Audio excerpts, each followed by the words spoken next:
ఉమ్మడి విశాఖ జిల్లాకు చెందిన స్థానిక సంస్థల ప్రజాప్రతినిధులతో వైఎస్ఆర్సీపీ అధ్యక్షుడు వైఎస్ జగన్మోహన్ రెడ్డి వరుస సమావేశాలు నిర్వహిస్తున్నారు.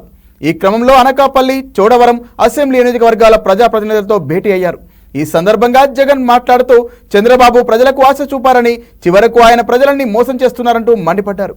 ఎంత ఆర్థిక సంక్షోభం ఉన్నా వైసీపీ ప్రభుత్వం సాకులు చూపలేదన్నారు. ఎన్నికల మేనిఫెస్టోను తూచా తప్పకుండా అమలు చేశామన్నారు.